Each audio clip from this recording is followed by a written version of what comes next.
Ego eimi, gearge, kaitotelos. Yo soy el principio y el fin. Principio en hebreo se dice rosh, que también significa cabeza, ya sea la de un hombre, como la propia letra res, que por cierto tiene las mismas letras que esta palabra, o por estar a la cabeza de un ejército o de una cola de espera. Las letras de esta palabra la encontramos en la primera palabra del Génesis, Bereshit, en el principio.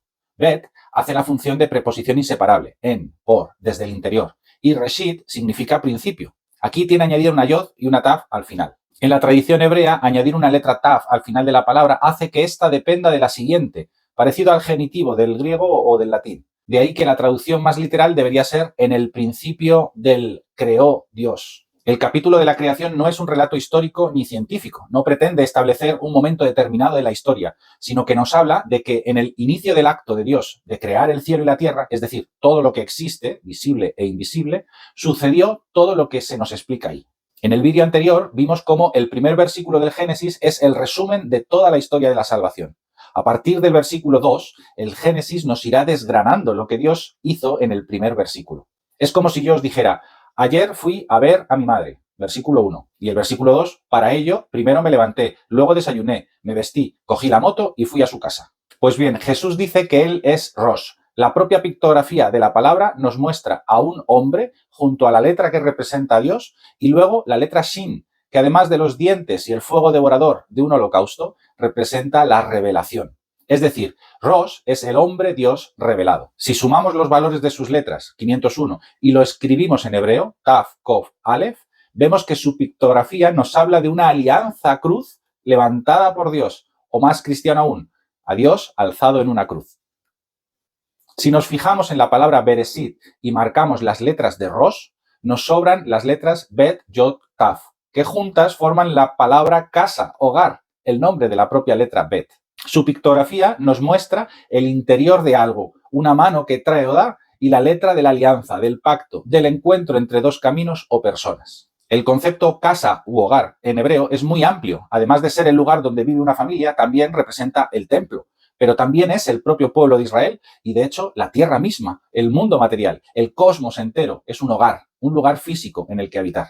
La palabra Bereshit nos está indicando cómo la finalidad o esencia del mundo u hogar material creado por Dios es introducir en su interior al hombre Dios revelado, a Jesús, como pacto, alianza, que se alza o es convocada por Dios. Si lo cristianizamos más, introducir al hombre Dios revelado en una cruz en la que es levantado Dios mismo. Dirá San Pablo que todo fue creado por Él y para Él. Él es anterior a todo y todo se mantiene en Él. Él es también la cabeza, Rosh, del cuerpo, de la iglesia. Él es el principio, Rosh también, el primogénito de entre los muertos. Y así es el primero en todo. Y por Él y para Él quiso reconciliar todas las cosas, haciendo la paz por la sangre de su cruz. Toda la creación es cristocéntrica. Todo gira alrededor de Jesús. Y esto es un descanso, porque si todo gira alrededor suyo, quiere decir que nada gira alrededor de mí. Las cosas que me han ocurrido, ocurren y ocurrirán, no giran alrededor de mí, ni de mis circunstancias, ni de mi victimismo, sino que todo gira alrededor de Él. Todo se trata de Jesús. Todos los acontecimientos de mi vida giran en torno a Jesús. Toda mi historia es una historia de salvación guiada por Dios para revelarme al hombre Dios que, alzado en la cruz, me ha reconciliado con Dios y me ha metido dentro de Él, en su hogar. Pero es que además me habéis oído en alguna ocasión que la grafía cuadrada de la letra Bet representa al hombre res afianzado en la seguridad de Vav. Dios ha creado el mundo para asegurar la vida del hombre en el hombre Dios revelado, en Jesús, Dios y hombre verdaderos. De hecho, 501 suma 6, el valor de Vav, letra que se forma del estiramiento de Yod, el poder de Dios, que desciende hasta la línea en la que se escribe la historia. Jesús, Hijo de Dios, descendiendo a nuestra historia general y personal para asegurar nuestra vida en el poder de Dios. Pasemos ahora al siguiente concepto. Jesús no solo es el principio, sino también el fin, que en hebreo se dice sof. Esta palabra, vocalizada como suf, significa caña y también arrancar, terminar, cortar, destruir, talar. La relación entre estos significados reside en que una caña es la parte final o que termina de una planta y que en la cultura hebrea es arrancada para formar, por ejemplo, una cesta o un papiro. Su pictografía nos muestra una planta en forma de espina que agarra o que se engancha, también que sostiene algo. Imagina, por ejemplo, un perchero. El clavo que une y asegura de la letra Vav y la boca y apertura de la letra P. de la que se derraman las palabras y las promesas. Jesús es aquel que sostiene de forma segura y estable la promesa de Dios para nosotros. Dios nos quiere, nos creó para introducirnos dentro de Él por medio de nuestra unión con Jesús. Y aunque te parezca que todo está perdido, que todo ha llegado a su fin, hoy Jesús te dice: yo sigo sosteniendo con seguridad la promesa de mi Padre para ti. Yo soy el fin en el que estás viviendo. Mírame a mí y cree en mi promesa de amor gratuito por ti. ¿Qué promesa? ¿Cómo es esta promesa? Las letras de esta palabra suman 146. Kof, Men, Vav. Vuelve a sumar 11, Yod, Aleph, que finalmente nos da 2, Bet. Si sigues mis vídeos recordarás que Kof representa el amanecer y el ocaso del sol, el alzar y descender del mismo. También la llamada a la reunión. Mem, el agua, la vida y también, en su parte más negativa, la muerte, o más generalmente, la inmensidad de las aguas del mar. Finalmente, Vav, la acabamos de ver, es un clavo que une y asegura las cosas entre sí, algo que desciende, como el clavo al ser clavado.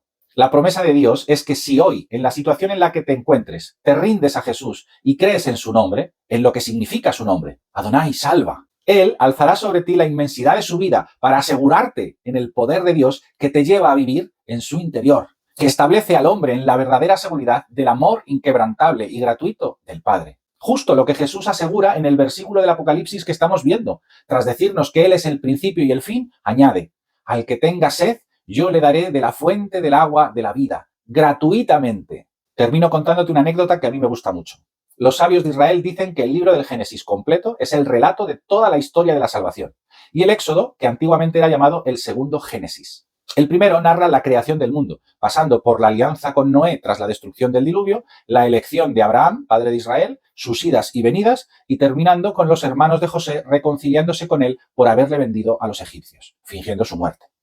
Tras la reconciliación, los hebreos se establecen en Egipto, la tierra fértil del momento, gracias a lo cual se salvan de la sequía que asolaba el mundo. El segundo Génesis, el libro del Éxodo, sigue el mismo esquema del primero, pero esta vez narrando la creación de un pueblo, su decadencia en Egipto y su liberación, pasando por la destrucción del Mar Rojo, la alianza del Sinaí, que sella la elección de Israel como pueblo, y contando sus idas y venidas por el desierto, narrando sus rebeldías contra Dios mismo y sus deseos de matar constantemente a Moisés. Y finalmente termina con los hijos de Israel entrando en la tierra prometida tras la muerte de Moisés. Pues bien, si el Génesis y el Éxodo son la historia de la salvación y Jesús afirma ser el principio y el fin, Jesús está afirmando que Él es quien nos ha creado, quien nos ha elegido, quien nos ha hecho renacer en las aguas del bautismo, el diluvio, el Mar Rojo. Él es el que ha sido vendido y traicionado por nosotros, por nuestros pecados e intereses personales, pero que Él es también aquel que con su muerte, como la de Moisés, nos reconcilia consigo mismo, como José se reconcilia con sus hermanos, dándonos acceso a la tierra prometida, a la comunión con su Padre, salvándonos de la inminente sequía que asolará el mundo, que por el fuego de sus propias rebeldías serán consumidos todos aquellos que se nieguen a creer o que rechacen el amor y perdón de Dios Padre, el agua de la vida que se nos ofrece gratuitamente por medio de la muerte y resurrección de Jesús, el Salvador, el principio y el fin de nuestras vidas.